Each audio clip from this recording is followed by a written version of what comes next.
सदा माझ्या डोळा म्हणजे ज्याचा बघा एखादीचं बघा लेकरू जर थान पितं लेकरू राहते बघा आपलं की ते दूध पितं लेकरू आहे, त्याला जर सरासरी सडनली त्याला मरण जर आलं आणि ते मरलं समजा फिनिश न म्हणा की कशाने तरी म्हणा मरल्याच्या नंतर नाही का त्या महिलेचा 2 महिने 3 महिने 2 साल 1 साल 3 साल 10 सालापर्यंत तिचं लेकरू तिच्या डोळ्यासमोर दिसत राहते बघा.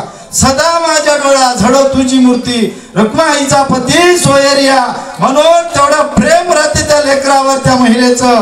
बघा कसं प्रेम राहते की माझं दूध पिणत होतं, माझं लेकरू छान होतं पण गोर गोमट होतं, पण ती मरल्या गेलं. माझ्या लेकराला मी कवा बघू मग मी कवा बघू बघा.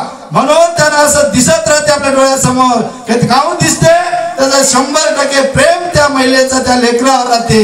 म्हणून तेवढा जर प्रेम आपण श्री संत सद्गुरू फुलाजी बाबावर जर केला तर आपल्या समोर या दोन्ही डोळ्यामध्ये श्री संत सद्गुरू फुलाजी बाबाची मूर्त दिसू शकते. भाऊ सदा माझ्या डोळ्या झडो तुझी मूर्ती रखमाईचा पती सोयरिया.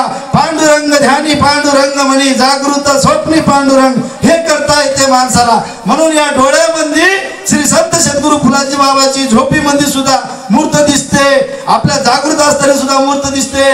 कुठं बघा तुम्ही इकडं बघा तिकडं बघा पांडुरंग ध्यानी पांडुरंग म्हणी जागृत स्वप्नी पांडुरंग हे करता येते माणसाला. हे माणसाला वैराग्य पाहिजे. म्हणून त्याने म्हणलं की रुक्माईचा पती सोयरिया. बघा रुक्माईचा पती